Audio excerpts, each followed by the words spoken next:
Hello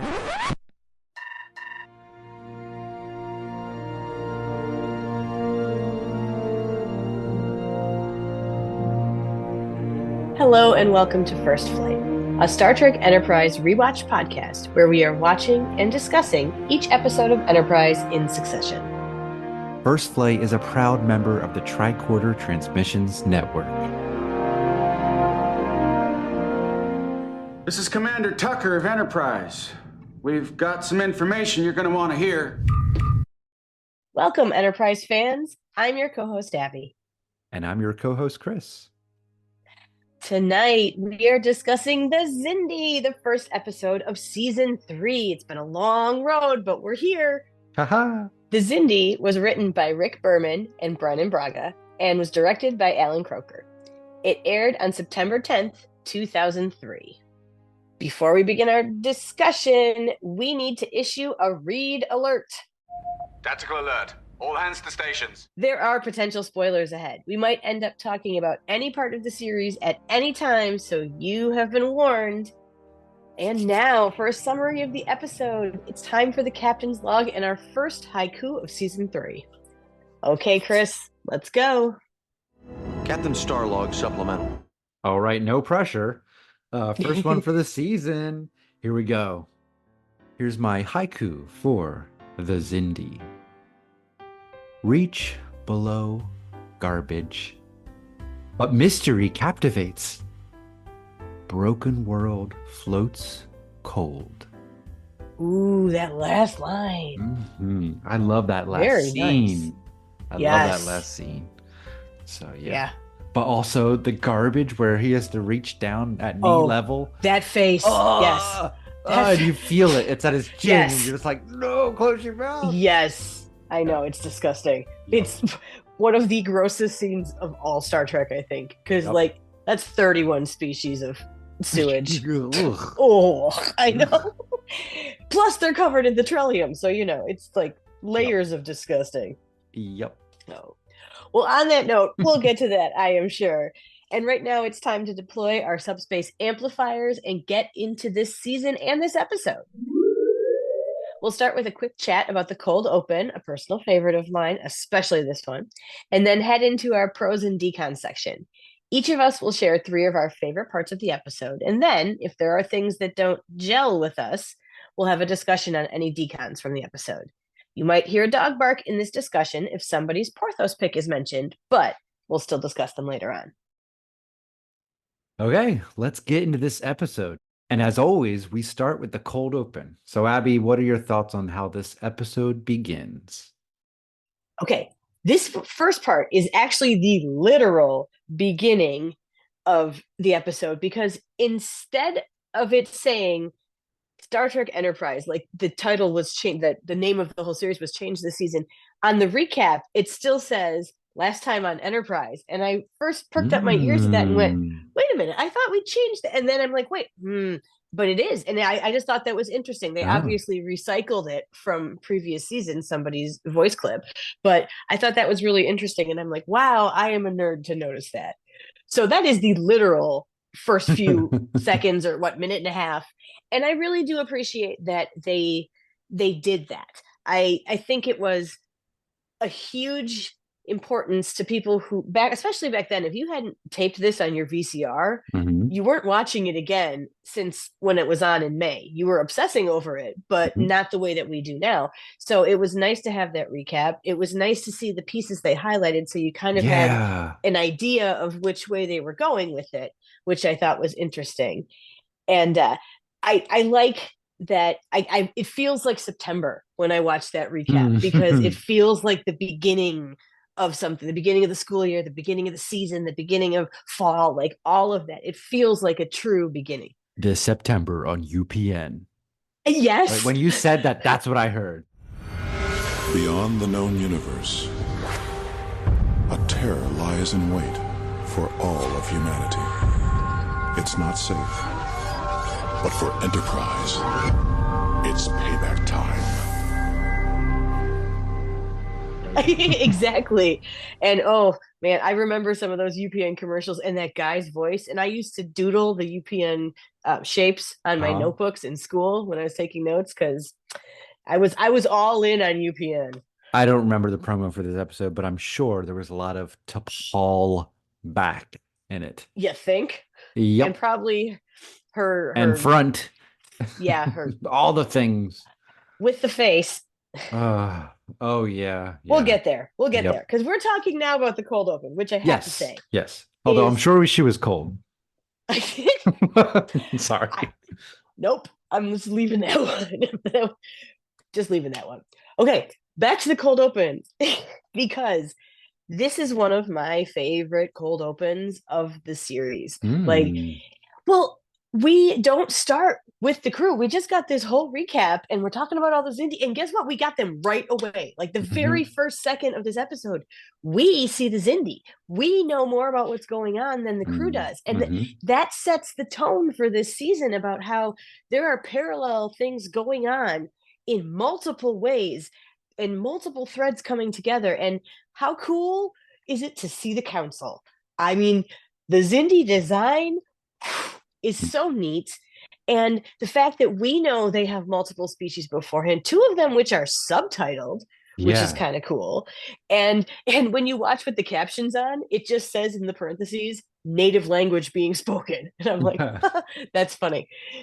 But how neat that they were so different yet similar. You saw how these relationships were playing out. The insectoids are the ones that you think of right away are like probably the worst of the worst, but like it sets up so much and it's just enough that when it suddenly goes into, the new theme, you're like, excuse me, what? It's been a long road getting from there to here. It's been a long time, but my time is It just leaves you salivating. So I love this cold open. Yeah, and things are like dire and there's threatening and they're bickering a little bit, and then we go to the most upbeat version of our theme. Yeah, Feels very happy and cheery. 'cause I've got faith of the heart. Go where my heart will take me.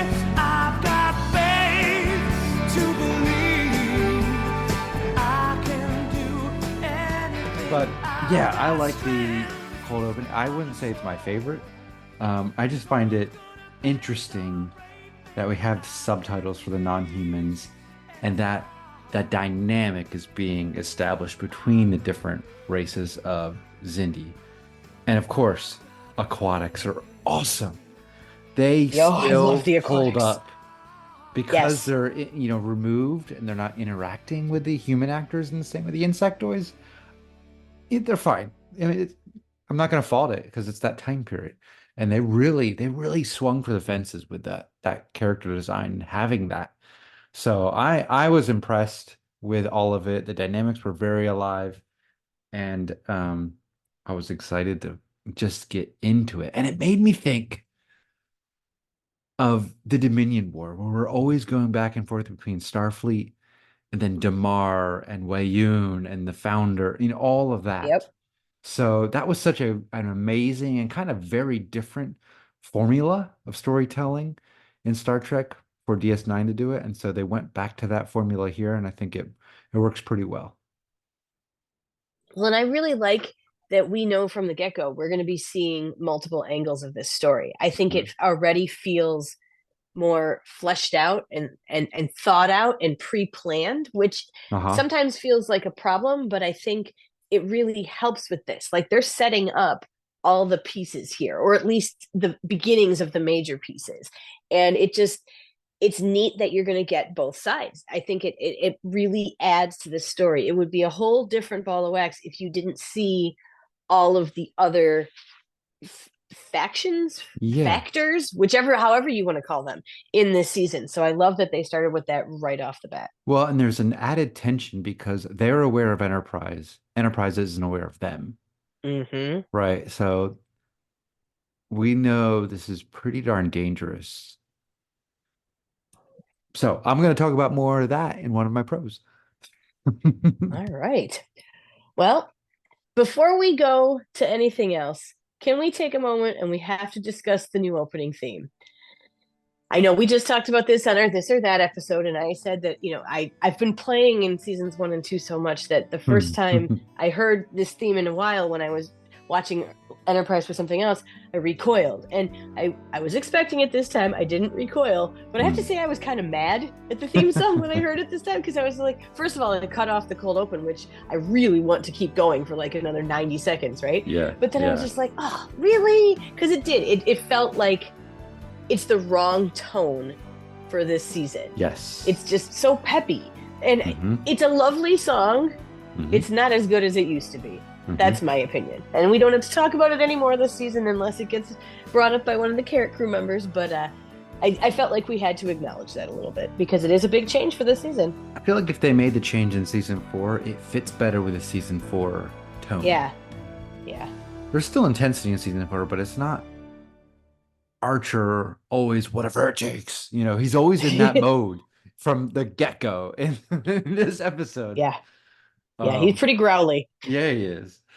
So, but yeah, I mean, we'll get used to it. We will.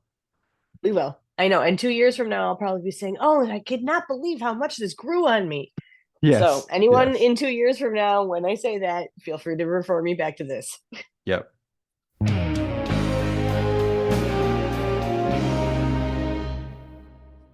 All right, so are we ready to dive into some pros? Let's dive up to our chins. Oh, well, maybe. Depends what we're diving into. All right. Well, I have to say that my first pro flows really nicely from the discussion that we just had about our theme song, because the first thing that I wanted to highlight tonight was how I really enjoyed how this was almost a soft reboot of Enterprise. And it made me think to the time when Discovery did it for their 3rd season as well. It was almost like a soft reboot. They went to a new timeline. We had a whole new mission and ideas about stuff. So I liked that we saw so many ways that it was going to be a little bit different. Like we saw a lot with Archer, like you were just saying. He is so snappy at Malcolm. However, when they're in the command center with all the latest tech to help them find the Xindi, Malcolm Reed is being good at his job, which of course I had to bring that up because I've said it a million times. I'll say it a million more. But he was asking the right questions. He was concerned about the security. He was doing his job. How long till we get there? Another 3 hours. Did the freighter captain say who was supposed to contact? The foreman of the North Mine. He's expecting us. What makes this captain so certain one of the miners is Xindi? He's not. He just said he thinks there was a Xindi aboard a transport he took there a few years ago. And it is safe to enter orbit. There are no security considerations. He didn't mention any. With all due respect, sir, we should approach with caution. The freighter captain was of questionable character. Where are we, Malcolm? Sir? This room, what did it used to be? Storage base, conduit housings, I believe. But it got retrofitted.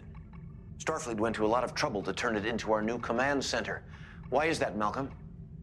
Because of our mission, sir. To find the Xindi, right? Right. So this state-of-the-art equipment was put in here to help us gather all the pieces of the puzzle. Figure out who's trying to destroy Earth. Right. 6 weeks. We've been in this expanse for 6 weeks. What data have we gathered? What pieces of the puzzle have we started to put together? Not a single one. We don't have the luxury of being safe or cautious anymore.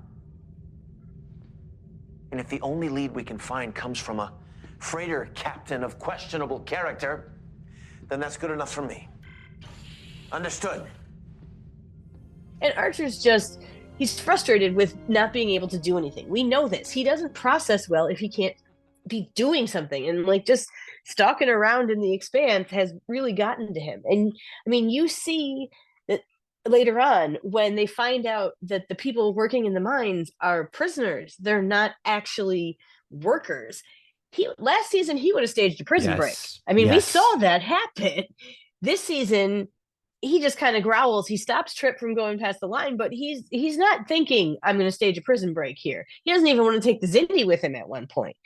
And we've got that layer, and then we get the layer where we see, hey, not only are we dealing with all this stuff, there are anomalies here. The barrels and the containers flying around, best way to show how weird this region of space is. I love that scene. It makes me think of Worf and his barrel trouble. I was just going to say. I know. It's just every time I see those yellow barrels, I'm like, those can drop a Klingon. Did you really just say Worf and his barrel troubles? Yeah, well, people know exactly what I'm talking about. Oh, yeah. Oh, yeah. Oh, yeah. So we get that layer, which is different. We had already talked about the Xindi and how they started out. I mean, we see them before we see any member of our crew past the recap. So there's a difference there. And by the time we get to the end of this episode, we're realizing how many layers of this puzzle we have realized there are. Now, we have not solved a single layer, but we have now realized that used to be a planet that's not there anymore. There's obviously time shenanigans going on because there's a planet that's destroyed, but they're supposed to destroy it in the future. And we already know Future Guy's been talking to them about all that. Like this has got some time stuff going on. And we have that just tension that is the last shot of our crew, which goes right into the Xindi, amping it up even more. And I feel like that is how a lot of this season goes, especially once you get to like the second, like past the first third. Every episode of this season, I feel, really does a lot to just leave you with that tension, which is so different than what we've had the past two seasons, that I really appreciated that we started it off here and we felt the differences, saw the differences, knew what was coming, and I was excited about all of them. Yeah, it definitely feels like a new chapter. Yep.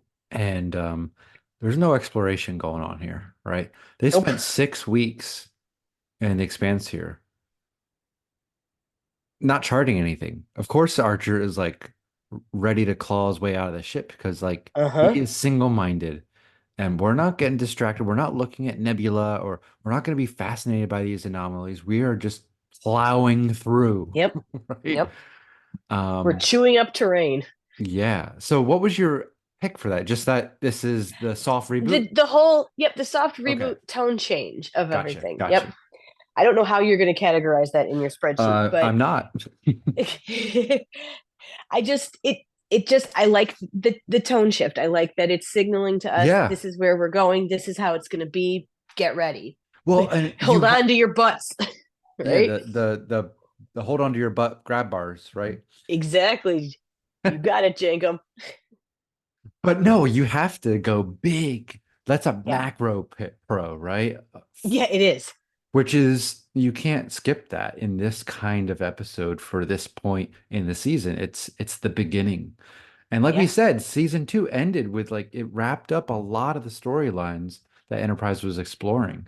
So yeah, this is a semi-new pilot, but with characters we know. So exactly. Well said. Good first pick. Well, thank you. What do you have on deck for us this time? I'm going to a small pick. And just that initial scene in the mess hall with the Makos and Hoshi. It's just delightful. Is this seat taken? Ma'am? I'm Hoshi Sato. We familiarized ourselves with all the bridge officers, Ensign. I'm Major Hayes. This is Sergeant Kemper, Corporals Romero, and Chang. Military Assault Command. Captain Archer wanted the best. Looks like you've all gotten your space legs. Some of us are still visiting Dr. Phlox every morning. Wonders of modern medicine. What do you think of our doctor, Sergeant? I imagine you don't run into many Denobulans in Duluth, Minnesota. Actually, I'm stationed outside of Atlanta. No Denobulans, but we have our fair share of alien visitors. You must have gone pretty deep into our records. I haven't lived in Duluth since junior high school. You may have left Duluth, but you've still got plenty of Duluth left in your inflections. Excuse me? Ensign Sato's a linguist, Kemper. You give her enough time, she could probably tell you what street you grew up on. Do you have any idea where we're headed, Ensign? I'm sure Captain Archer will let us know when he has reason to. They're all so polite and affable. I know. I Hoshi know. is playful and like, hi, I'm going to talk to you. And the Yep. Duluth commentary that she's a Perfect. linguist. Uh-huh. Yeah, but Hayes has done his research and knows her Yep. and about her skills. So there's this mutual just banter going on, and it's just nice. Daniel Day Kim is there. I mean, Yep. it- Yep. I want him to sing about Star of the Night, Star of, yeah, but I it's not always want him to sing that song. absolutely. But yeah, it was just a delightful scene. Hoshi was just so charming. Glowing. You Yeah. you forget how charming she can be because Yeah. she's also brilliant and she's solving things. But Yep. when she's just being personable, she's very charming. Yeah. She's delightful to be around. And okay, so I have to say, I wrote down what everybody was eating as best as I could see. I knew it. So, yep. All right. So Hoshi seems to have a green salad and it's got chopsticks. So maybe it's some sort of Asian inspired green salad, but it's definitely a green salad. Okay. And then the Makos are eating caprese salad with like the tomatoes and the mozzarella and the basil, which is very nice. There's fruit salad, grilled cheese. There is a cucumber and tomato salad with what I'm guessing is feta because that seems to go with the whole Greek thing. Mhm. And then one of them is eating sausage and French toast. He's having breakfast Oh, for lunch or dinner. I love it. I like that. Nobody had the same thing. And I loved that too. Like Yeah. they all had like it was obviously, salad day or soup and Yeah. salad or salad and sandwiches or however. It was Yeah. probably lunch. But I love that that guy just had breakfast. I was like, that's fantastic. Because there's always the one person who, if it's all day Well, breakfast, they're totally ordering it. I bet Chef always has breakfast available. It would He's, make sense because they're different shifts. yeah. Yeah. That's a good point. Yeah.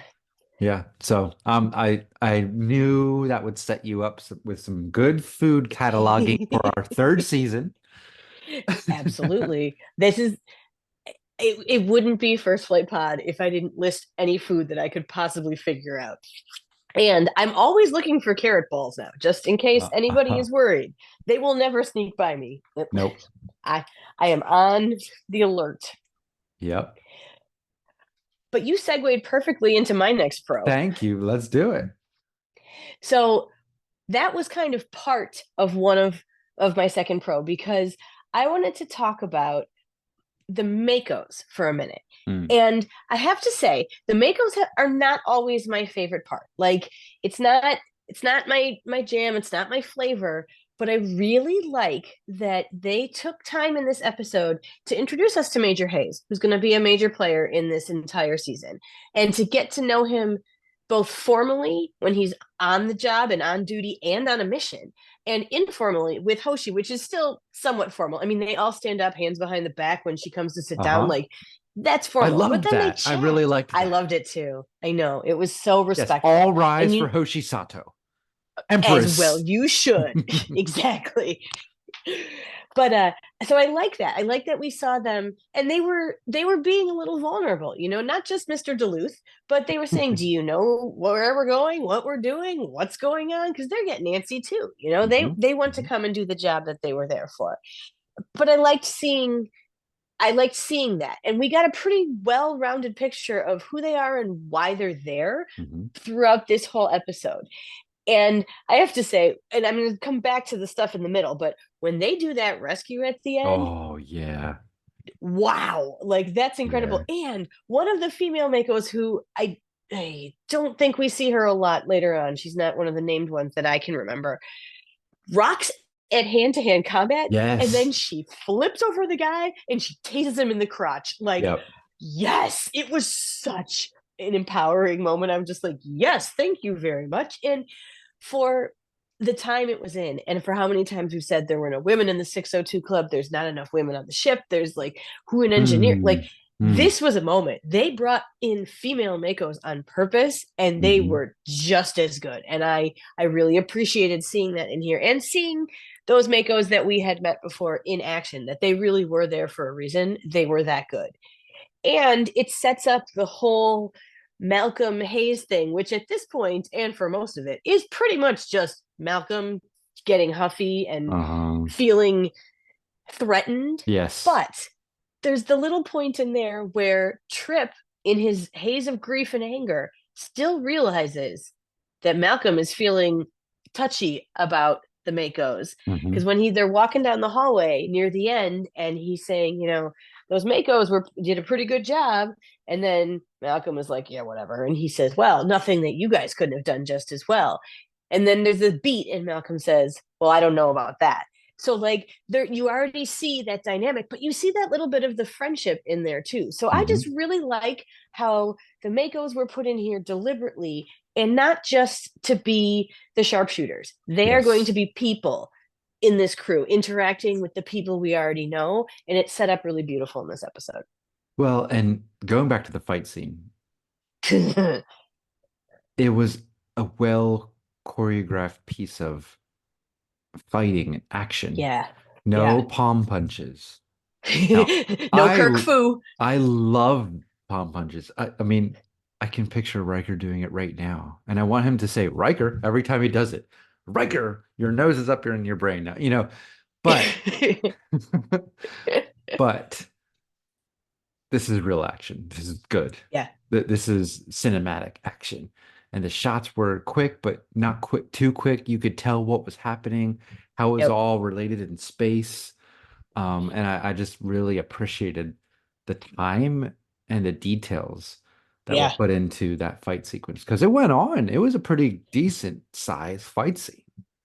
And they used the whole set in it, which I really liked. Like they did the levels and the layers, and they're coming down on their little zip lining, whatever it was. It's kind of like a zip line, but rappelling down, and then they're shooting people on different levels. They're using the stairs both as cover and to get to where they need to be. Like it was just really well done, and the grittiness of that scene and how quickly it went kind of matched the whole tone of what this episode was. Like things are going to happen fast when you don't always expect them, and you better just go with it because this is a big thing. So and it signals danger is turned up a lot this season, because now we have these guys. So to have conflict, we're going to have a threat that is threatening to these guys. Yeah. When I say guys, I mean men and women. The Mako. Yeah, the Makos. Yeah. And okay, last thing about the Makos, because I just found it funny. I oftentimes am watching and taking notes on my phone, and my phone has yet to learn that I want it to say Makos, not Mac OS, like the operating system. Every time it changes it to Mac OS. And I'm like, no, thank you, Apple, but I really do want to say Makos. I don't know if this is anybody else's problem. It's totally a first world problem, but I found it funny because it happened every single time. Yes, for sure.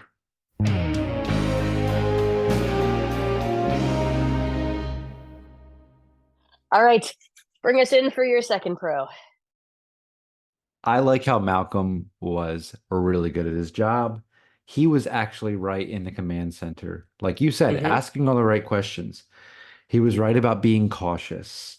He was right about when they get down to the planet that they needed, an environmental suit.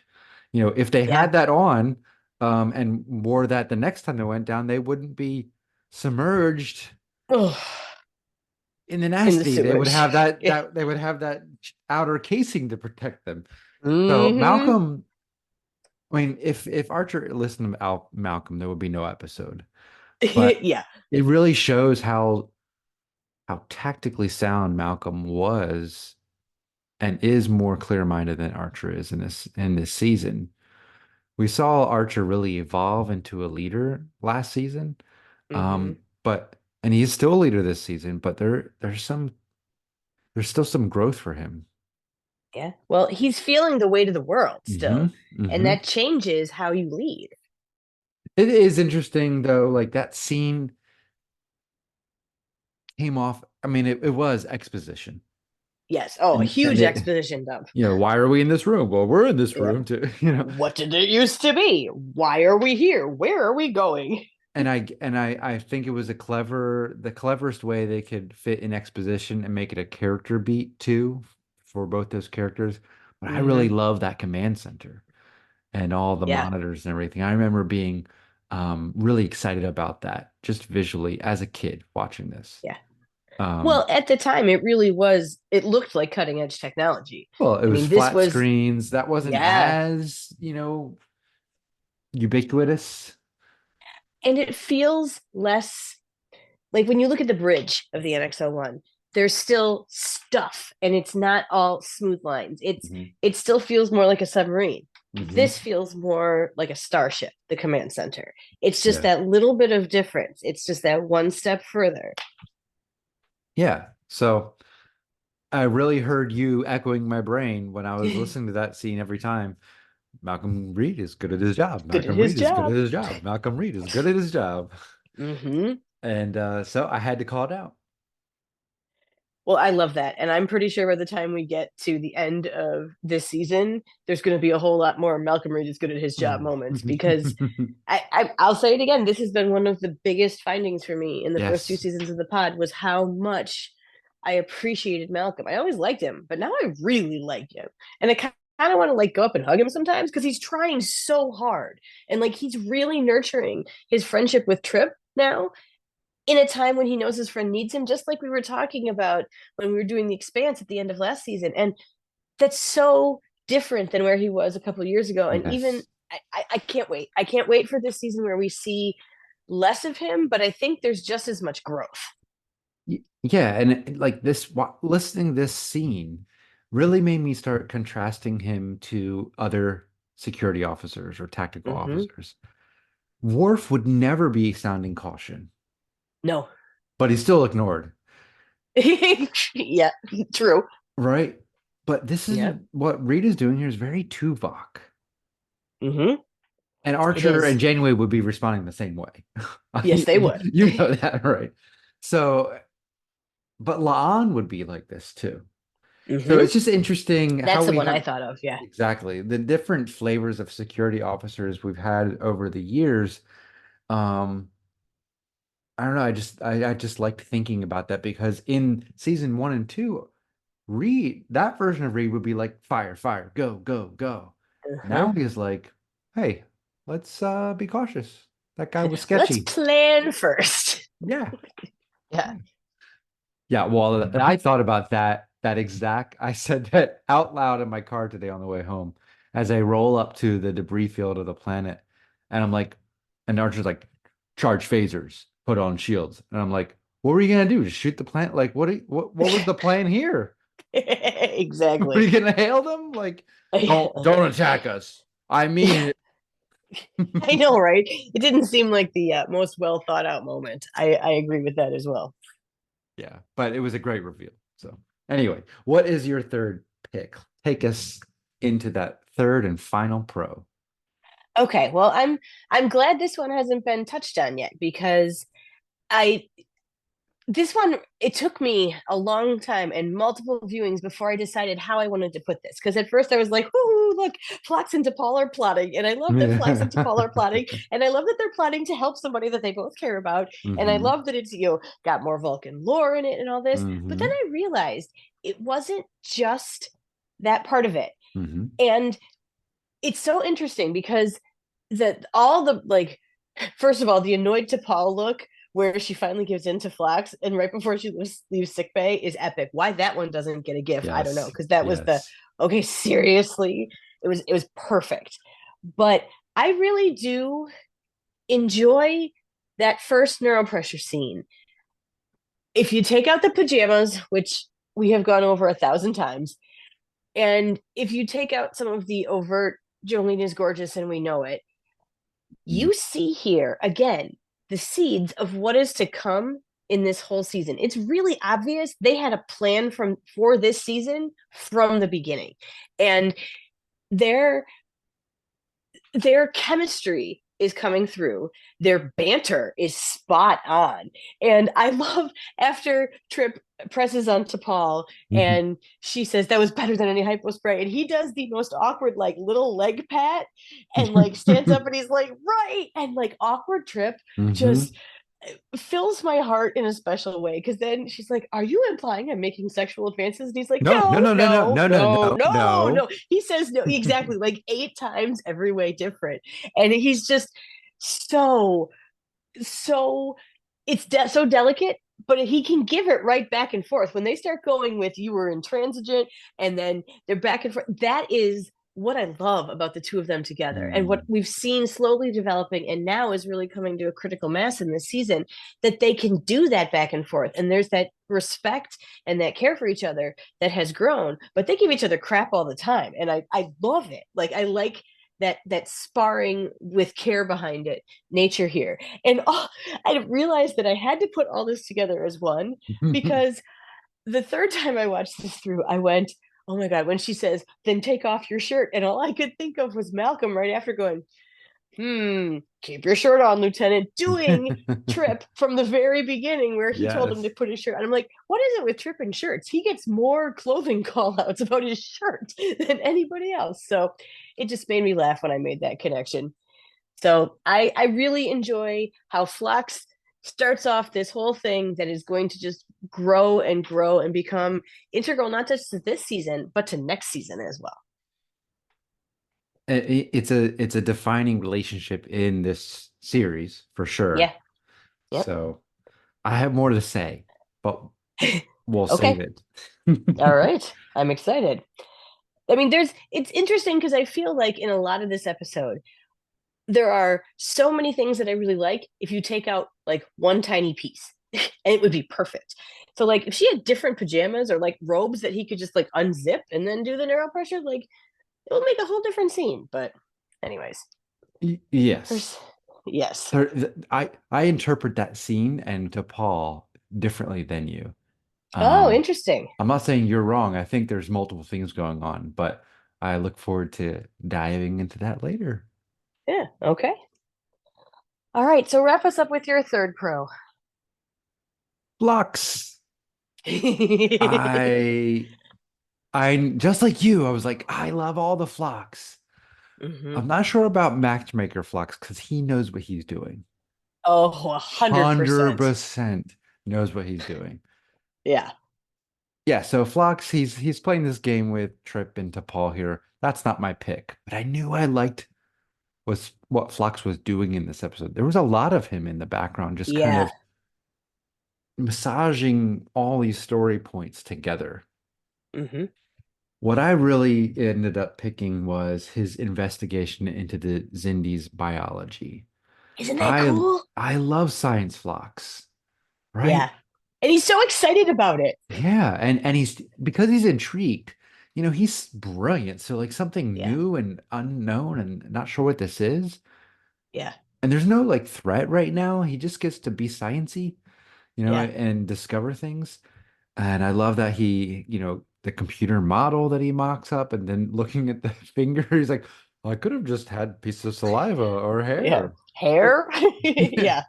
And he's so like jokey about it. This guy had his finger taken off. Yeah. But I love that that's how they get into the scene there with just like that piece of Phlox humor. So just all of the work that Phlox is doing, piecing the mystery together and adding new bumps into the mystery for the crew, even though we know, you know, we don't have all the answers, but we know that there's this whole council, at least, of Xindi. So I love the mystery and Phlox's part in uncovering the little pieces in it. So that's my third pick. Well put, because I really like how he had so many different things to do in this episode too. And that just, I mean, he is the doctor. As we've talked about, he doesn't seem to have much regular staff. But I do enjoy that we got to see him in lots of parts. And the scene I really like too, that's, I feel very critical in the last chunk of the episode, is when he brings the coordinates to Archer. And, you know, Archer's like, he wasn't a particularly helpful Xindi. And he's like, you'd be surprised. Like, exactly. And he obviously, he dictated, he didn't understand it, but he knew it was important. And he brings another piece of the puzzle. And more Phlox is always a good thing. Yeah. Unless it's in Bounty. Unless it's in a decon chamber. Yes. Yeah. Speaking of decons.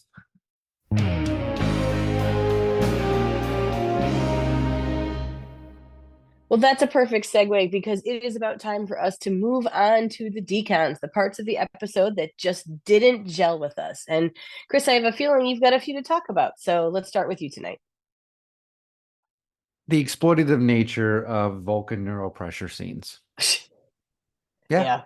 I mean, I'm a man and she's very attractive. So there's that. But I'm also turned, just my stomach turns in those scenes because I feel network, and we've talked about this endlessly. So whatever, I'm not going to talk about it too much more.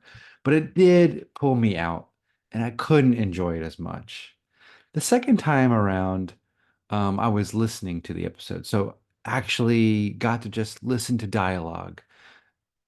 And it wasn't 100% better because there's the whole and harder. I'm like, oh my gosh, I can see the script that these guys are writing, and Jolene is doing the absolute best she can with this. Yep.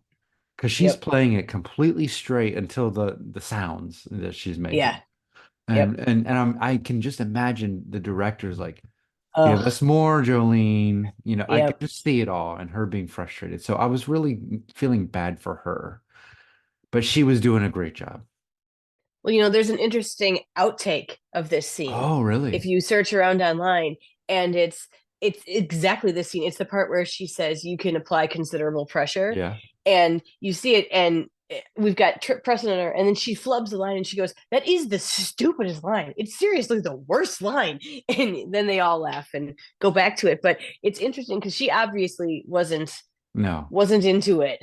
But yes, she did a great job. That line doesn't bother me because with neuropressure and all that, and like massaging, you need to have different varying levels of pressure. That's fine. It was the other stuff.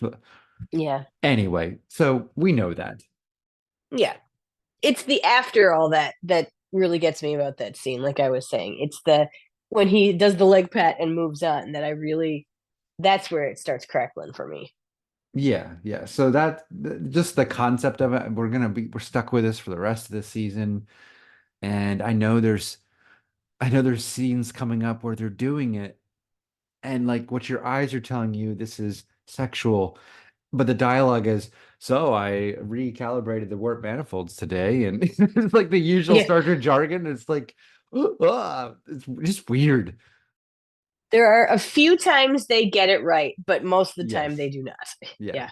So I will, but like you said, I will say I do like adding another layer of lore about Vulcans. It makes total sense, right? It makes sense. So that is my major decon. One more, there's just something missing about this episode. It's Travis. Oh my gosh! Yeah, what did he do? He said he drove the shuttle pod and said a couple lines about courses and speed and stuff. Everybody has a really good moment in this episode except Travis. Yeah, but he's always missing. So I don't know what the decon is, but something is a little lackluster in the whole package for me. And maybe it's because I haven't adjusted fully to the new tone. But it's not bad. I just can't pin down another decon besides the neuropressure, but I know there's something else, and I just have not been able to discover what it is. So that's the end of my decons. All right. Well, I've got one that's kind of a plot decon, and then a silly one, and then two more musings than anything. But all right, so the plot one I have is, so the foreman of the mining colony, he's trying to kill Archer and Trip and Keswick the Xindi as they're climbing up the shaft, right? And then they capture them, and that scene is pretty hilarious where like Trip starts going in on him, and then his face is just like, oh my god, and there's the guards. But so the foreman wants Archer and company killed on the surface. Why not just like shoot them right there and then dump them in the plasma and get rid of the bodies? Yeah. I mean, I know it's so that they have a chance to escape, but I'm like, this guy seems at this point, he's done with them. I would think he would just be done with them, but that's just me. And obviously the answer is plot, but I was thinking about it. Or he wanted them to suffer with the bad atmosphere before they get shot, but yeah. Exactly. So gives us a chance to see the Makos in action. So which was awesome. Yes. All right. And now I have to give this a decon because I have to say that in Trip's dream, the shirt he's wearing is probably in my bottom 5 of all costumes on the entire series. Like, it is hideous. It looks like different chunks of like brown wood paneling for your like walls, but it's also a button up and silky.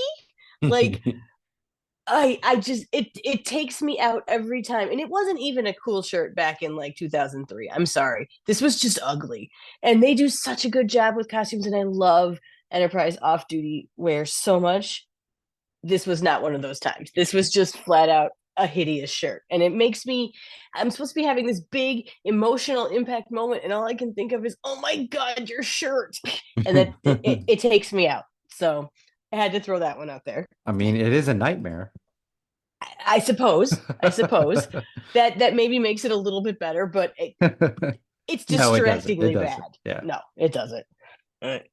Okay, so here's my 2 little musings, right? So, okay, first of all, I would absolutely also shower for 2 hours, sonic and real shower, after being in that sewage. But who do you think had to clean up and detail the shuttle pod after? Because I feel so bad for whoever that was, because they were still real nasty when they got in the shuttle pod. Yeah. I mean, obviously that's somebody's job. Somebody cleaned up Leland when he exploded in the spore drive. So I know. But that was another one of those moments where I'm like, oh God, now it's not just sewage. Now I'm just thinking about, like, because when you have a baby and like something happens in the car seat, and that's enough, but this is bigger than a baby. Yeah. So exactly. So I was just like, oh, that poor shuttle pod and whoever got stuck with that job.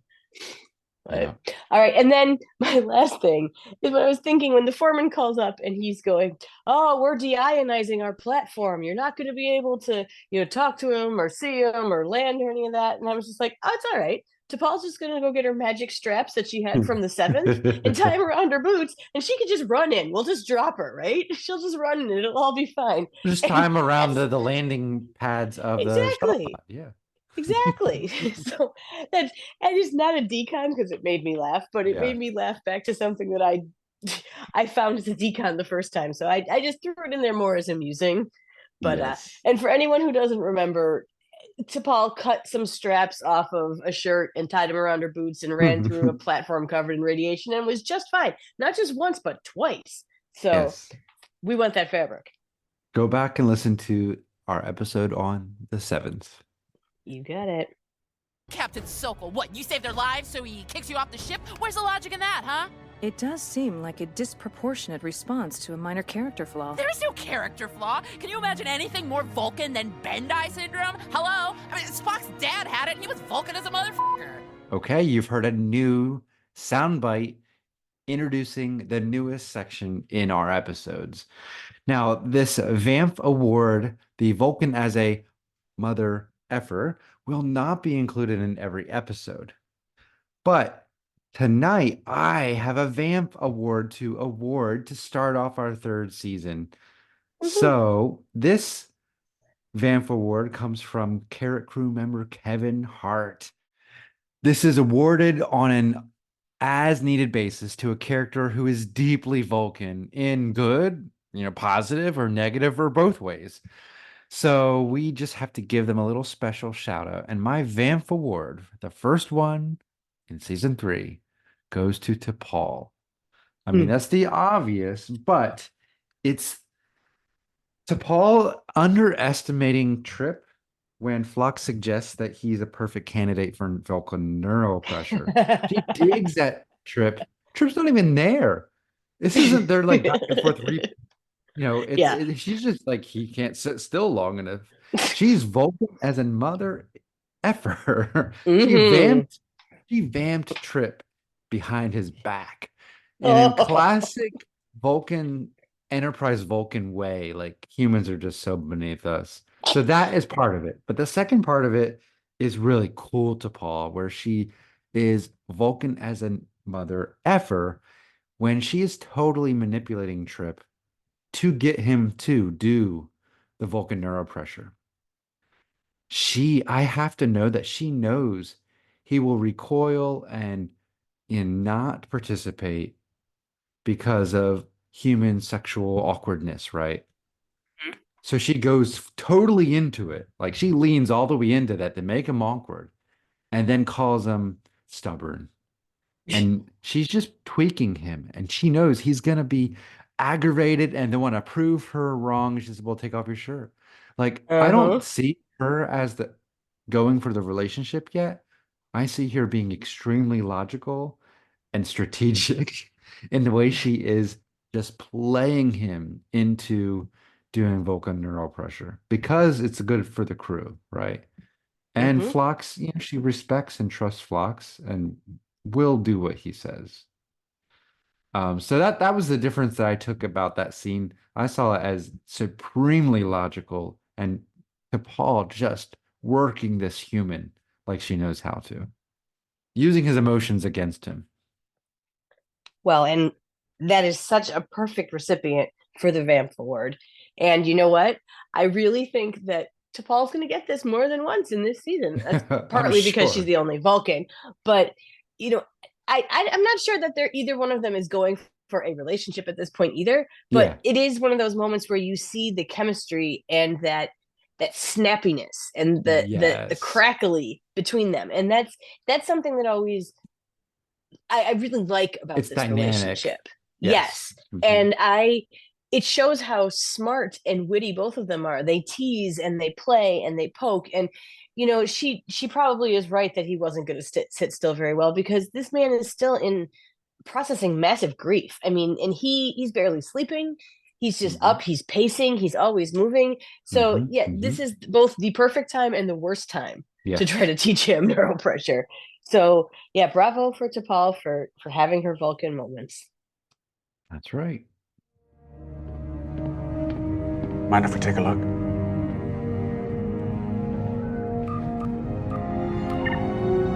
Prettiest set I ever saw. So let's celebrate a little more because now it's time to celebrate our Viewscreen On. The artistic direction in Enterprise is lovely, and we like to highlight something that was particularly beautiful in each episode. So, Chris, why don't you start us out tonight? What shot do you want to talk about? Well, I'm going a little different direction with my Viewscreen On to start the season off. I'm going with the design of the foreman. I was captivated by this performance and the makeup and the gadgets, the breathing apparatus, the whole package of this character. He's not a character I want to spend a lot of time with, but he's a character you stop and you watch because the way this actor is speaking, it's like he's drunk, right? But he's inhaling something good on that little vaporizer thing he's got. He's coughing. He's just kind of relaxed, though. He is a complete command and in control of the situation. And he was just really interesting. And I loved that breathing apparatus. That was such a good detail to have. And the way he just taps on a drum when he's done with Archer. I'll see you tomorrow.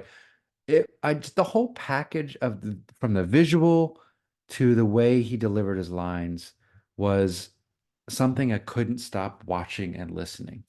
And it worked both ways. When I watched the episode, it was really effective. I was captivated. When I was listening to the episode, it was even more captivating because his voice was just so original.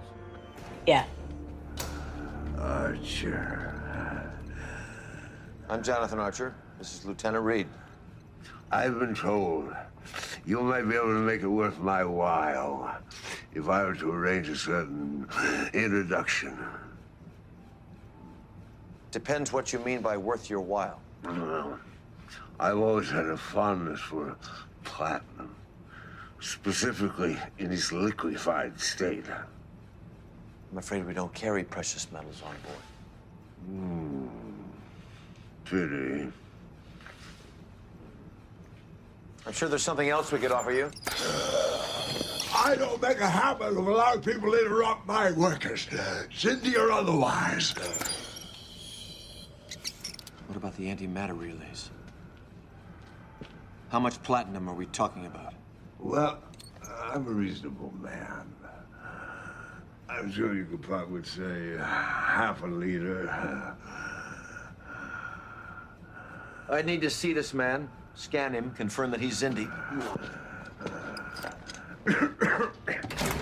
That won't be necessary.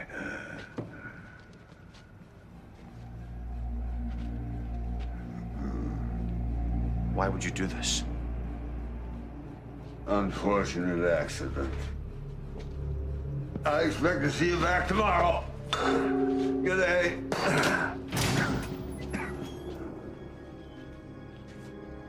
It's very unique. And, you know, I really enjoyed too that he's one of those people that whether you're just watching or listening, he just kind of makes your skin crawl, but in that way that's exactly what he's supposed to be doing. You're supposed to find him creepy and icky and like not quite all the way there, but totally has all the power. Like he's obviously drinking, smoking, inhaling something. And like at one point when he's saying that they're all more trouble than they're worth, he's like picking at a scab on his head. Like he's just icky. Like everything, he's dirty, he's nasty, everything around him is smart grimy. Oh yeah. Oh yeah, and very capable because when everything goes down and they start to escape, he's on it. He knows what's going on. He's got plans. He's, you know, he can hold the weapon just like the rest of them. Yeah, amazing. And that costume design is outstanding. Because it's a combo of costume and props. Right? Everyone has a hand in the production crew in creating this character. So I was just impressed, and it never struck me as something impressive until this time around, which is the gift of the podcast, right? Indeed. So funny, mine segues again. Oh, yay.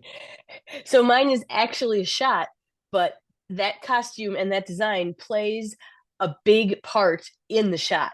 So I want to talk about the very first shot that we see of the foreman, because it's after Archer and Reed have been brought in, and they are at probably in the top third of the frame. And like their heads aren't even fully in the frame the entire time.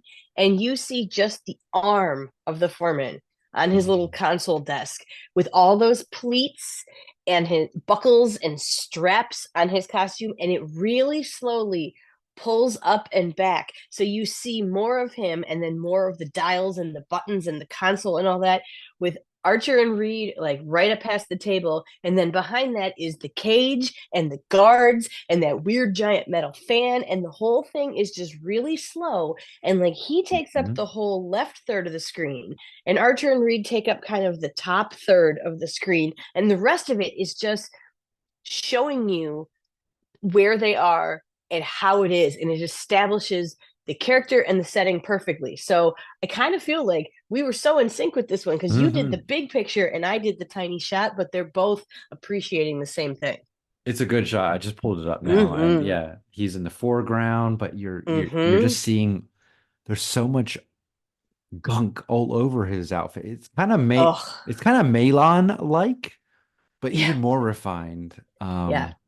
Yeah. Well, and the tubes all look dirty. Like your water bottles throw off, you don't clean it out enough and it gets that like fuzzy slime, and like that's what it looks like. Everything not here time is just tubes at all. icky. That it is not time tubes. No. Oh, and he has the little monocle on a swivel. Yeah. Too. Yep. Yeah. It's just good design. And that shot just shows how detailed all of it was. Exactly. Oh, what a good pick. Thank you. All right. So we've come to the time where we get to discuss our very favorite parts of the episode, our Porthos picks. And I didn't hear any dogs barking, so I think we have two more great things to talk about. So, Chris, what's your Porthos pick for the episode? Well, I've touched on it a little bit, but this is now just getting to the meat of why this season is interesting and unique. It's compelling. The mystery of the Xindi is compelling and unique. And then leaving that final image for our crew of that destroyed world, that's so compelling too. We'd learn a little bit about the Xindi we're like, oh, multi-species, what's going on? And then we get to the planet and a whole nother question is opened up for us. So I think it's really good. I'm interested to see how they dole out questions and answers throughout the season. And obviously I've seen the whole season, but I haven't looked at it with that lens. So if I'm looking at this season as a mystery they're trying to solve, as well as a disaster they're trying to prevent, I'm interested in how this narrative arc of the mystery is set up in this episode, especially by that end scene and Phlox's work. So that is my Porthos pick, The Mystery of the Xindi and the Destroyed World. That is perfect, because it is so interesting that they think they're getting an answer and all they find is another layer of puzzle. And yeah, it's a very good way to set everything up. And we've said that a bunch of times this episode. So what a great pick. All right. Let's hear what your Porthos pick is. What's barking for you? All right. Well, this is probably not going to be a surprise, but it has a caveat this time. So my Porthos pick is the absolute multitude of amazing costumes. Because, okay, we have all the different species of Xindi, minus the aquatics who don't really wear clothes. So, but those costumes, incredible, detailed, different, original, but they all feel like they fit. Gorgeous. T'Pol's got 2 new outfits this episode, the blue and silver one and the coral one. And belts must be in fashion on Vulcan these days, because she's got a belt for each one, but they are beautiful colors on her, and she looks more relaxed and at ease in them, which is hard because they're just as tight, but I like the change. Okay, we get to see away mission jackets, which is always a fun thing. We talked about the mine foreman's outfit and his mask and all of that, which is gorgeous.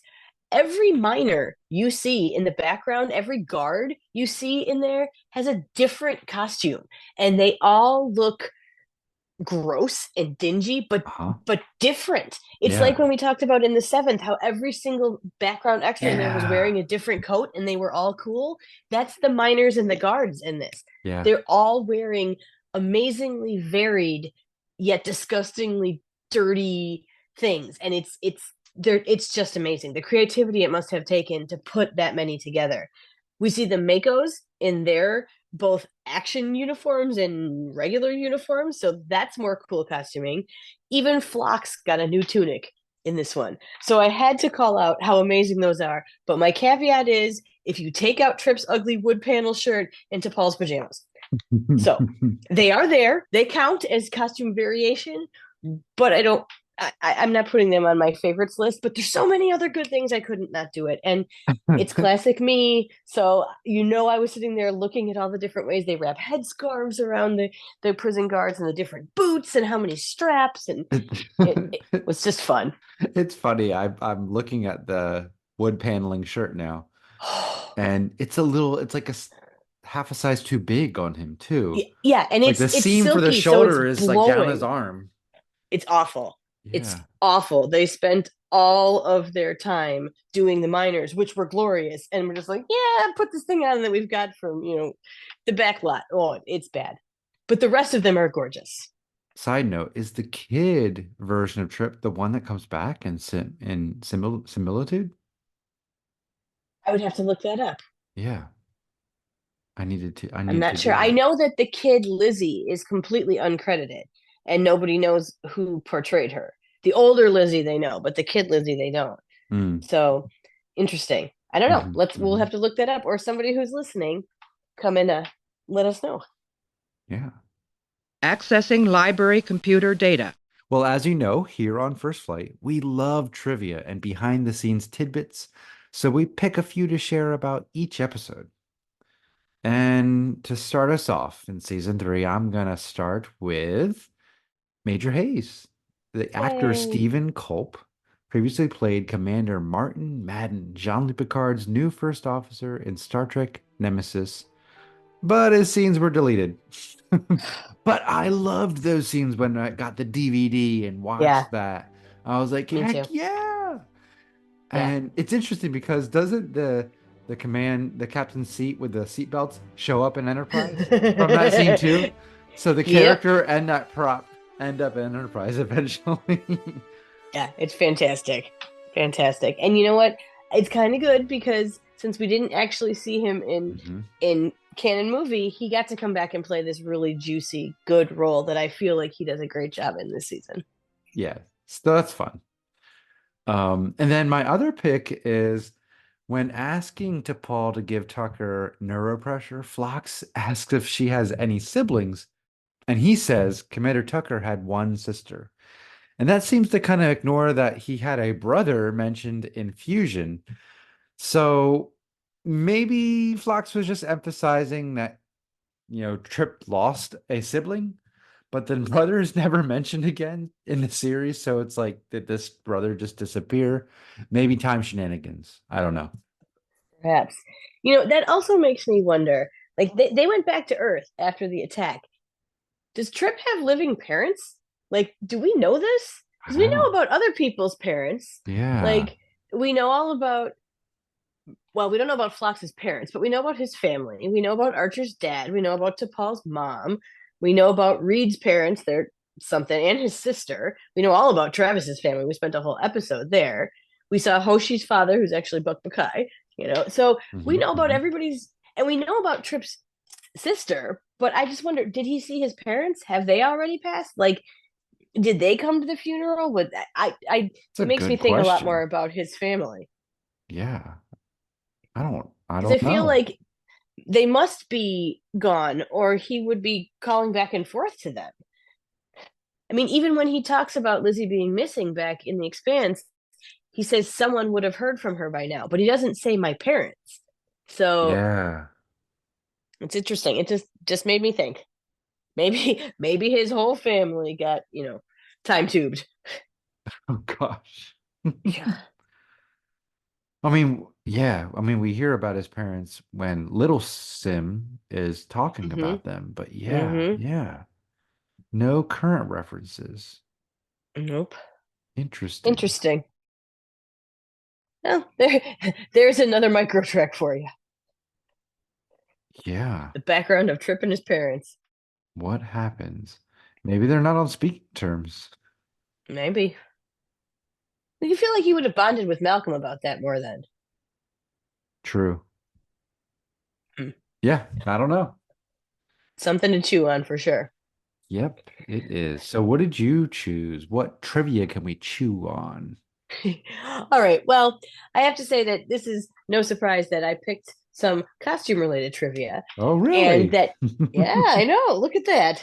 So the Xindi reptilian uniforms were actually Riemann costumes from Nemesis with metal coils added to the shoulders. So lots of Nemesis connections here. And both of those costumes were great. And I love the reptilian costumes. And we were just talking in our last bonus episode about how they got updated and animated for Prodigy. And I loved it because it's very distinctive on there.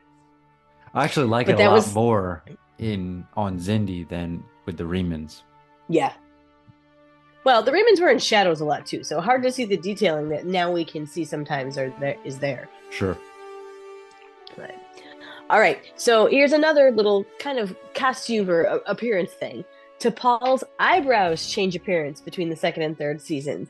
They're becoming more arched and Vulcan-like.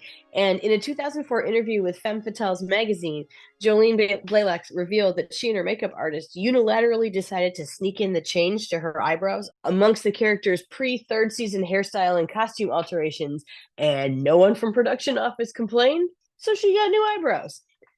And I think they make her look a little bit more expressive, so I like the change. I do too. Softer. Changing the hair, the costumes. This is a whole new T'Pol. Exactly. She resigned from the Vulcans and was like, I got a new dude now. Exactly. I'm doing a glow up. Yeah. Okay. I have to tell you, the actor who plays young Trip in this episode is the same one that returns. Perfect. I love it. That doesn't usually happen in Star Trek. Like a throwaway flashback character, but they bring him back for a full meaty role. That's awesome. That continuity really cool. is beautiful. Yeah.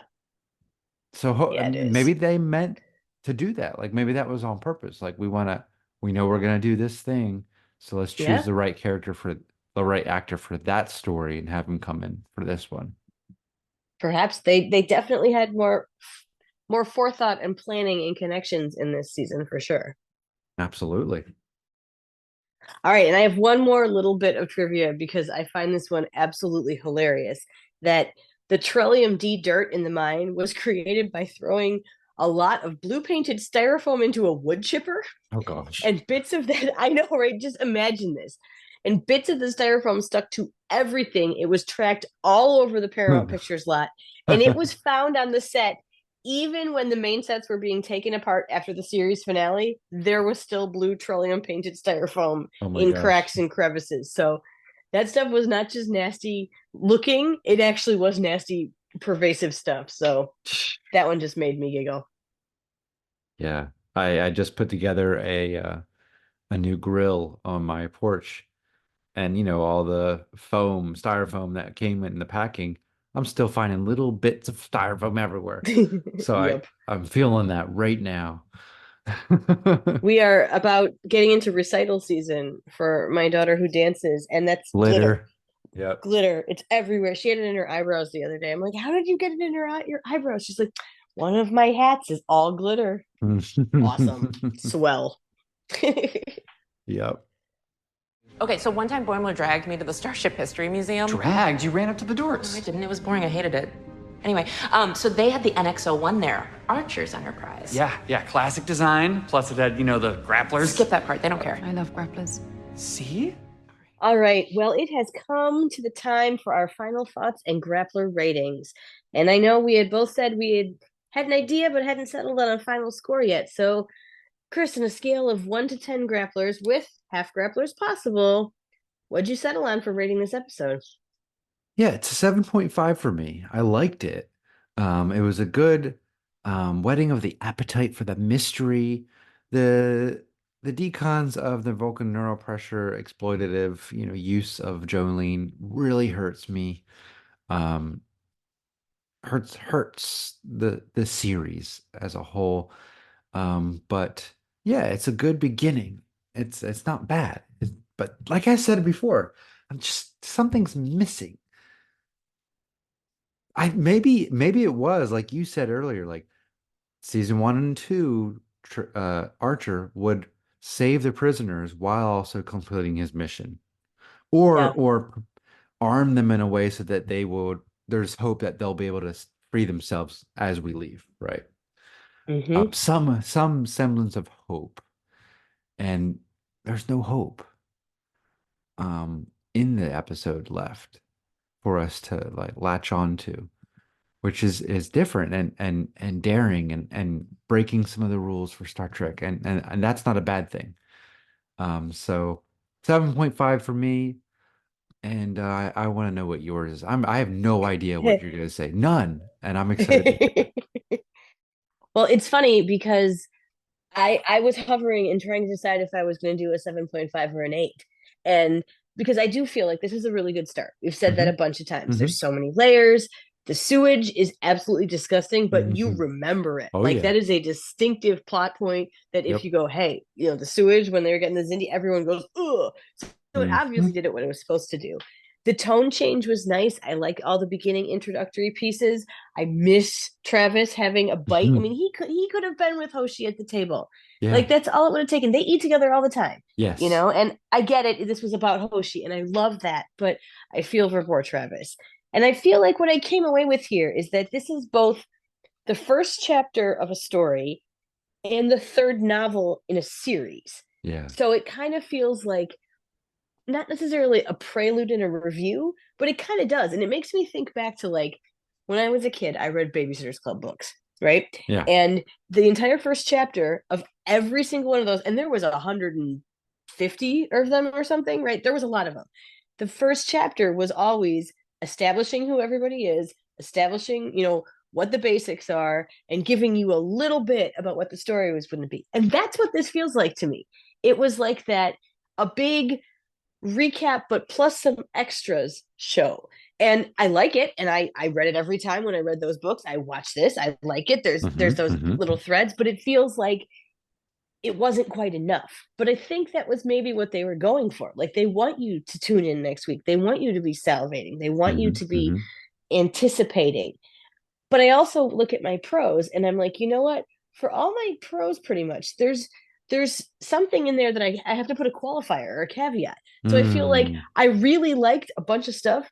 If you just forgot about like one line or one costume or one piece of this, or and that was interesting when I thought about that even my pros had parts of them that I was like, oh, it could have just been that little tweak and been really, really good. So I think I'm also settling on a 7.5 for this episode.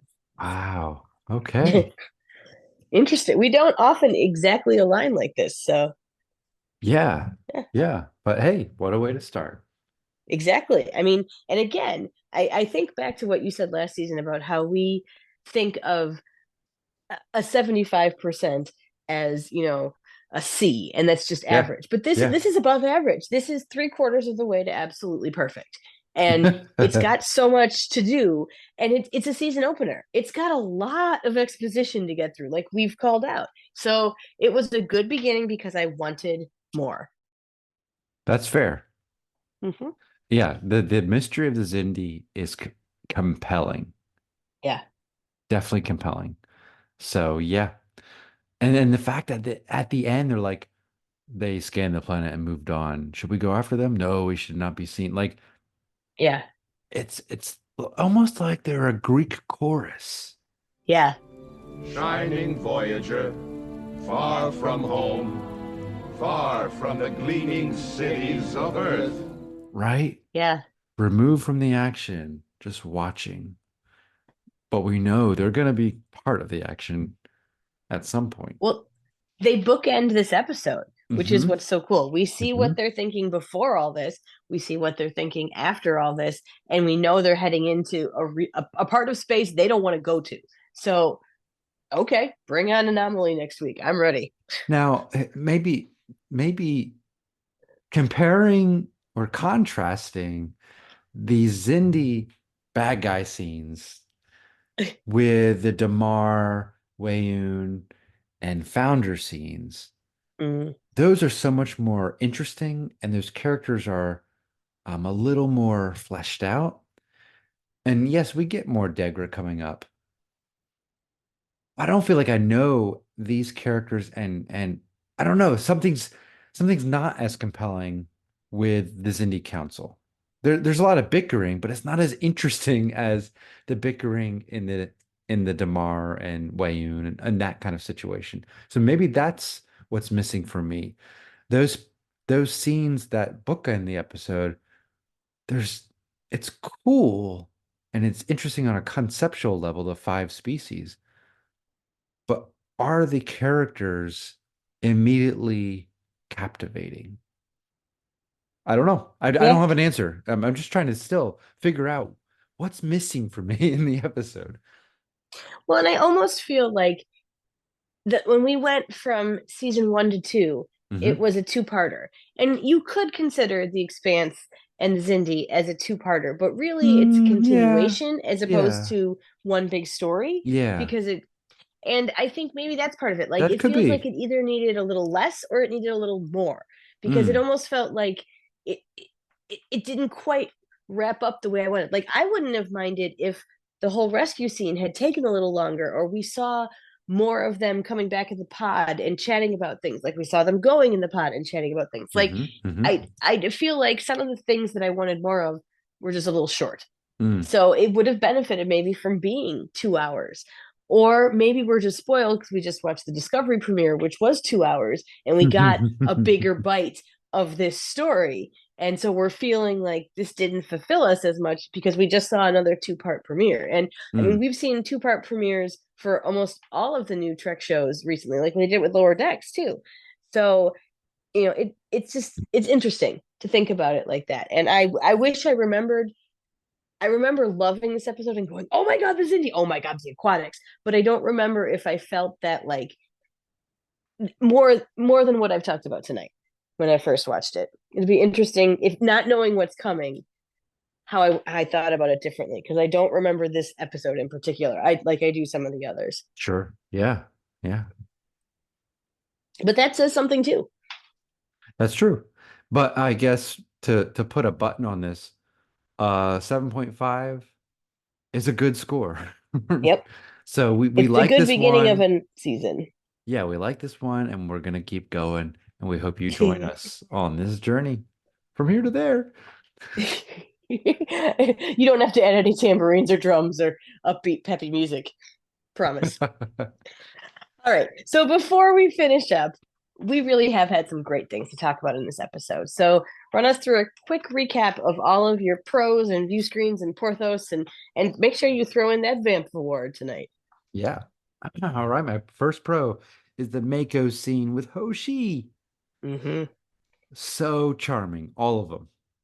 Number 2, and yes, everyone all rise with respect when Hoshi comes to the table. Mm-hmm. All right, number 2, Malcolm was right about the need for caution and maybe environmental suits on the planet. And then number 3, Phlox's investigation into the Xindi's biology was interesting. The VAMF award goes to DePaul for 2 reasons. Her underestimating Trip's ability to be a good candidate for Vulcan neuropressure, but also her logical manipulation of Trip's emotions to compel him to be part of Vulcan neuropressure. My view screen on is the whole design and performance of the foreman. And my Porthos pick is the mystery of the Xindi and their destroyed world. It's a good list. Broken world floats cold. That is an epically good haiku line. I like it. Yeah. It perfectly encapsulates the feeling of that part of the episode. Yeah, full disclosure, I made it during our podcast because I forgot I had to do it. I forgot I had to do one. Wow. Well, then I'm even more impressed. Golden carrot ball for that. So I got lucky with that one. Brilliance on the spot. Nope, brilliance. Accidental words came together. That's okay. It's beautifully done. All right, take us through your beautiful list. All right. So my first pick was just how this was kind of like a soft reboot, and we got a lot of the pieces of how this season was going to be different from the previous seasons all set up here and ready to go for the rest of the season.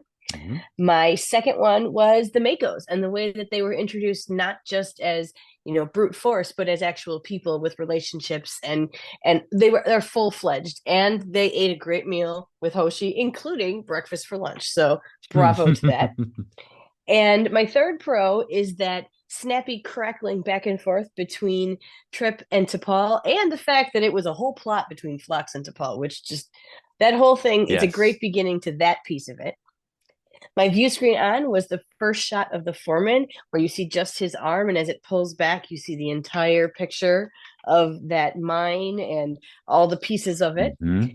And my Porthos pick, with a caveat, is the incredibly wonderful amount of varied costumes in this episode, minus the wood paneling shirt and pajamas.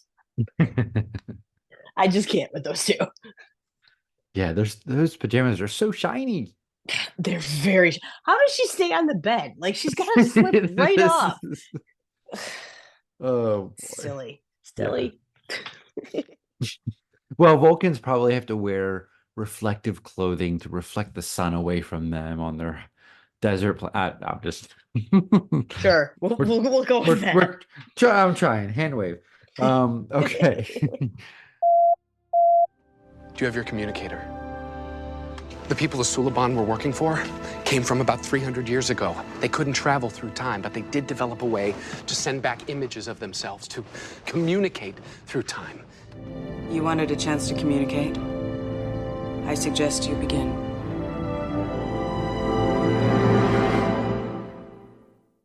We want to remind you that we adore getting feedback and thoughts from listeners just like you, as we hope you could tell from our last mailbag episode.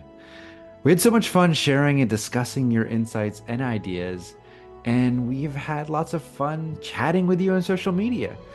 So we, of course, are collecting for our next mailbag episode again. In a couple episodes, we'll pull the mail out again and read your brilliant ideas and laugh a little bit more together. So send in your Grappler ratings, your Porthos picks, your Viewscreen On picks, your VAMF awards, or just general comments. Get them to us using the hashtag Carrot Crew, so you could be part of our mailbag episode. Yes, please do reach out to us and share any thoughts or smiles or jokes or trivia or anything using that hashtag Carrot Crew. You can reach us in all sorts of places.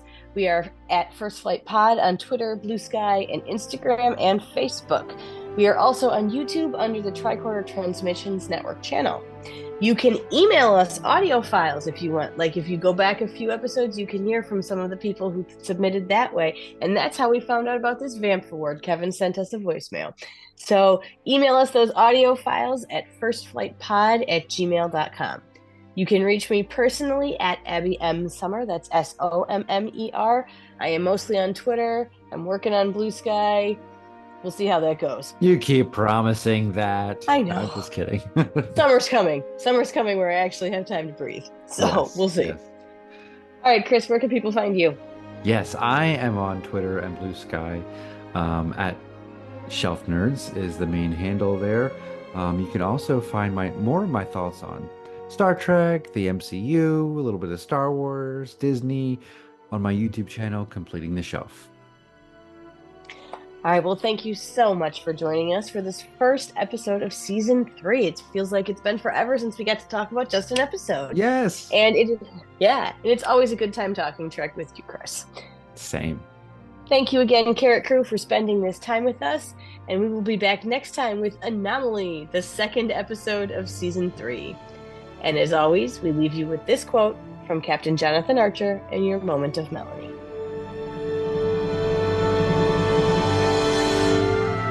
The most profound discoveries are not necessarily beyond that next star.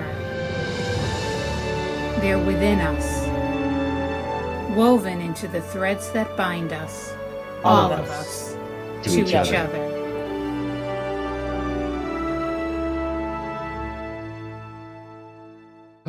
It's been a long time since we actually recorded just an episode. I mean, the other ones are so fun, and I really liked it. And like the haiku challenge I was thinking about that when you just said that you wrote that haiku spur of the moment. Like I agonize over my haikus. I don't forget. I'm counting syllables in my sleep. So I am so impressed that you could do that. I am impressed too. It's because haikus follow rules.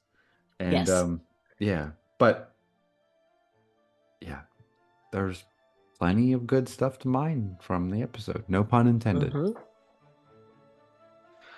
Well, Abby, we have a new Star Trek tomorrow. I know, and I'm so excited. Like, did you watch the Ready Room and see the little clip from this episode? Yep. But I don't remember it really much. Trill outfits are cool. It was just basically when they first go down and you see Gray in the little like red hoodie outfit and has longer hair and just all that. It's exciting. And obviously we're going to get one, was it Jessup? I don't remember who they said. I think I heard this is a Big Q episode somehow too. Like, is this going to be the Trill tradition where they put the consciousness of different hosts in somebody else? Yeah. Maybe. You would be the perfect person. Right? I don't know. I'm very excited. And I cannot wait to see what episode multiple reviewers are dying and like they're like, we hate review embargoes right now. We really want to talk to somebody. I'm like, wow, it must be really good. Yeah. Okay. And it's got to be in like the first 60% because I know they had gotten 4 originally. And I don't know, like I said, I don't know if they have 5 and 6 yet. They usually send them in 2 to 3 episode chunks. It's usually 5, 6, and then 7, 8, and then 9, 10. If I remember correctly from the people I chat with, but so I need to know, what are your feelings on Book and Michael? Oh, I want them together so badly because I think they are endgame. But if they had just had them come back together easily, I feel like I would have been really disappointed because they both broke each other's hearts last season. And as much as it was wonderful at the end when she thought he was dead and then came back, and those are some of the most powerful scenes. They did some big things to each other. They broke some big trust. They need to deal with that, and the fact that neither one of them reached out seems exactly like what the two of them would actually do in real life. And I think they will slowly work their way back to each other this season, and I hope they do it in a way. It feels really authentic. Their relationship really has does. always felt really authentic to me.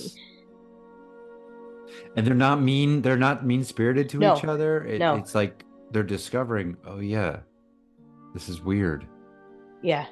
And I don't quite know how to get over it, or if I want to get over it, because I still absolutely adore you and hate what you did. Yeah. So like, that's hard.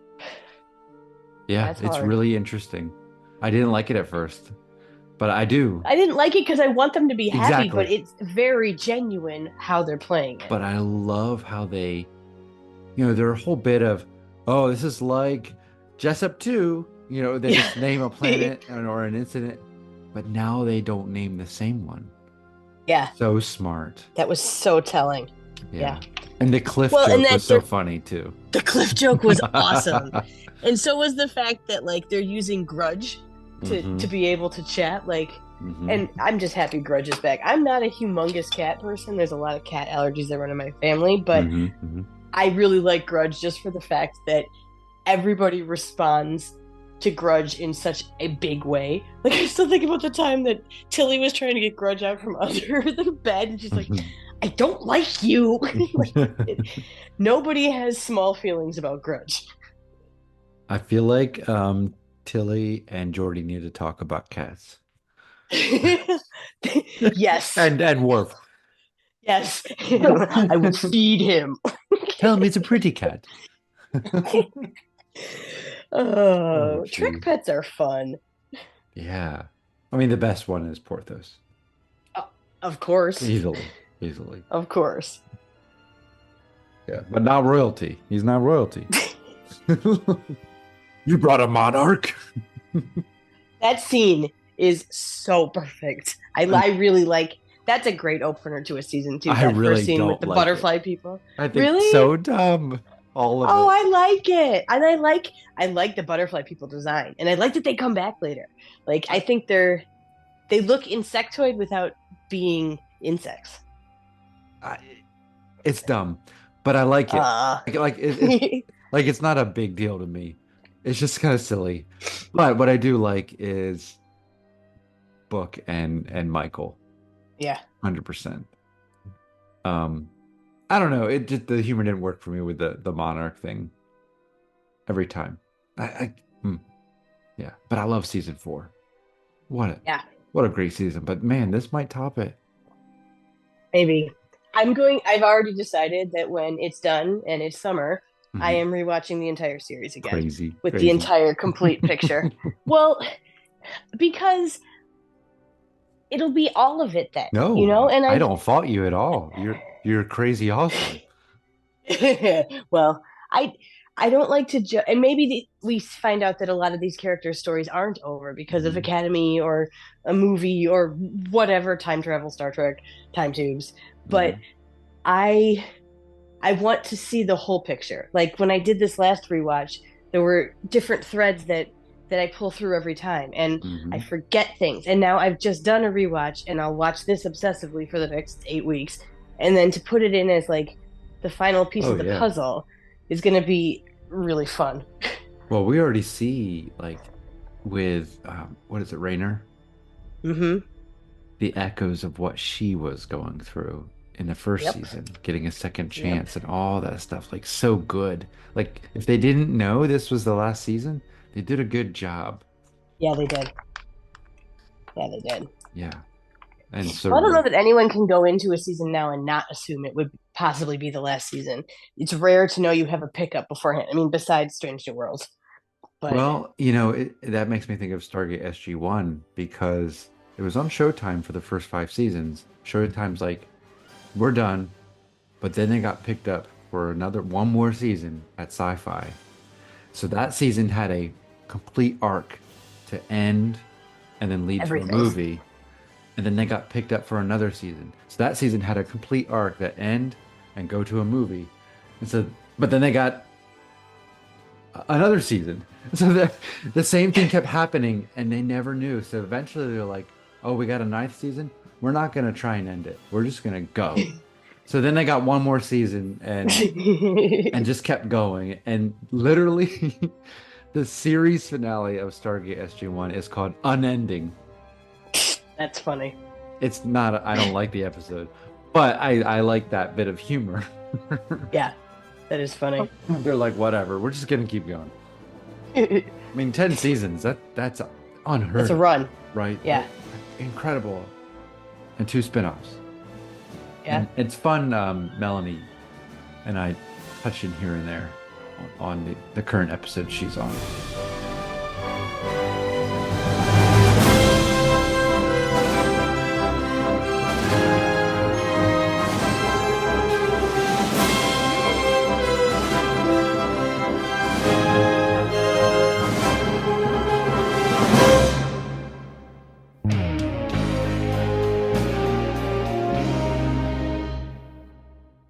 All right, bring us in for your second pro.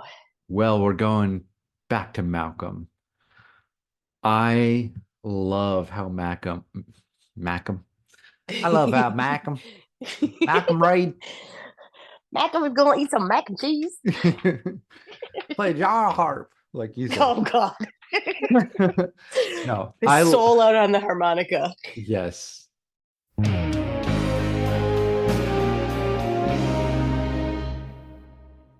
I have no control when it comes to Discovery. Obviously, we realized that in my last rewatch. But yeah, I need to absorb it more. I need to see. I always did it a little bit, but now that we do the pod, I feel like I have such a rhythm of how I watch episodes, and 4 seems to be my magic number when I feel like I've gotten everything that I need to get. And I find when I'm rewatching new stuff now that I watch it like I watch the pod. The first time it's just like taking it in and absorbing. The second time it's really taking really deep notes and focusing on like the big stuff and like thinking about themes and all that. The third time is watching not what's going on in the foreground but the background most of the time, listening, watching for like special effects and music cues and all that. And then sometime between the second and the fourth, I usually kind of get a cohesive idea of like what my pros and stuff are going to be. And then the fourth time is fine tuning and the few things that I like didn't notice or thought of differently now that I've kind of come together. And I find like I watch new Star Trek like that now. And I don't know if that's good or bad or just obsessive or all of it. All of it. I don't know why it would be bad though. Well, there are other things I could be doing with my time, but true. You know. Well, for me, like, I don't know, work was very stressful the beginning of this week and weekend was busy. So I don't know, just like, I did some Picard and then I just stopped. But instead of watching or listening, I caught up on a bunch of Trek ranks. I've been behind and I was like, I just need the pure joy of Trek ranks. It's more joyful than watching Star Trek. In some ways, you know what I mean? Yes. Well, because there's no like drama. It's all happy. It's all positive, or inside jokes and little snarky things that are meant with good heart. There's no malice or scary or negative in it at all. And that's Jim. That's just him. It's amazing. Well, the one I'm on right now. What is it? Which one is it? Because I just the one that through a Michael's bunch. in. No, it's the top 5 episodes you want to watch it for the first time again. Oh yeah. With Caleb and Yep. Caleb just recently when I'm listening, how far? I still got 50 minutes, but he was like, I want a scene where Shaw and who else? Is it Garrick? Because somebody was talking about Shaw and Garrick in that one, weren't they? No, it wasn't Garrick. Gosh darn it, I'm gonna have to listen to that. Would be something though. But that would definitely be something. Shaw and someone. Gosh, it's gonna bug me now. I was like, gosh, I gotta do a micro track on that. Because Shaw and who was it? Darn it. Anyway, it'll come to you in the middle of the episode. In the middle of something else. Yes. Well, there's been a lot of like great new people that I'm really excited to hear more. Plus a bunch of like the usual suspects, and like Michael was just on one about one-off captains, which was fantastic. Yeah, that was a good one. That was good. That was such a good one. Okay. And then one that his whole thing on 7 was moving. Yeah. Like he is so eloquent. Yeah. So eloquent. Yes.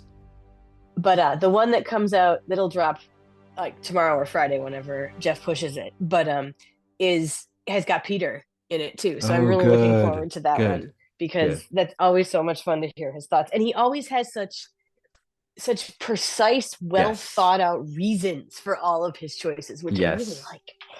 Mm-hmm. Mm-hmm. He's so precise about everything. And it's just... It's all well calculated. Yes. And it's so him.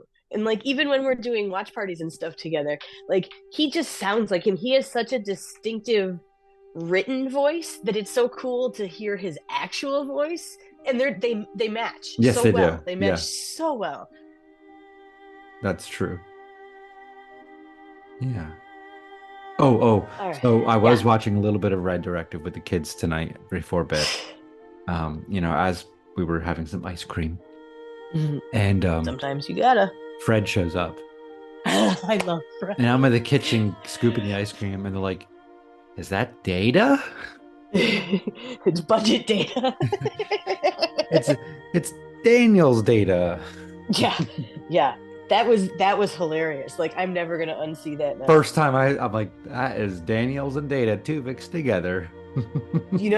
All he needs are some time tubes on his little outfit, and he's golden. Totally. Oh, he is golden. Look at that. Yeah.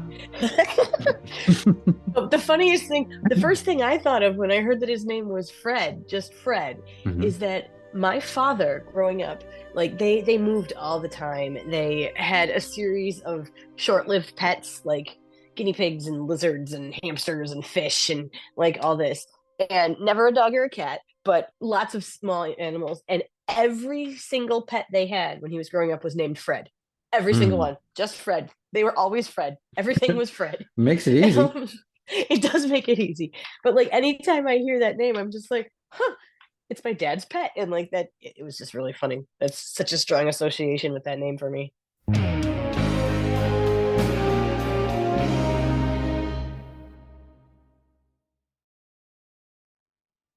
Okay. I got to do the Trips brother too. Because I was thinking that I know someone's going to just want us to say that. Okay. It is funny though, because like when I was thinking about how Phlox phrases it, he didn't actually say that he only has one sibling when he's talking to DePaul about it. He just says he had a sister. So it's not denying the brother. It's the fact that they never ever mention him again that's the interesting part there. Interesting. I gotta look up the script now. Although you've seen it 4 times. I've seen it twice. I did it 2 times. There you go. I have not finalized a rating yet. I have one. But it's not final. I'm willing to be moved by discussion either way. Same. Yes. All right, let's jump into this.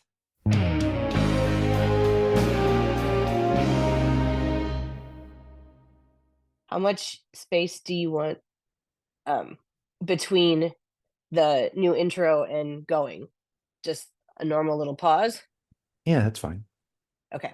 Just wanted to make sure you didn't want to have it separated more.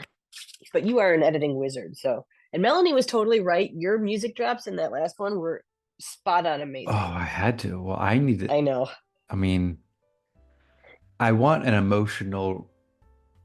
our episodes to have an emotional contour to them, right? We're having fun. Or funny. A condor. Condor, yeah. Words are cool. An emotional condor. Is that Dr. Miglimo? Is he an emotional condor? No, it's like your emotional like dog at the hospital, but instead it's someone in the condor. Yeah, your therapy dog. Therapy condor. Pet. Oh, jeez, it's that tired already. I know, right? Ay. Okay.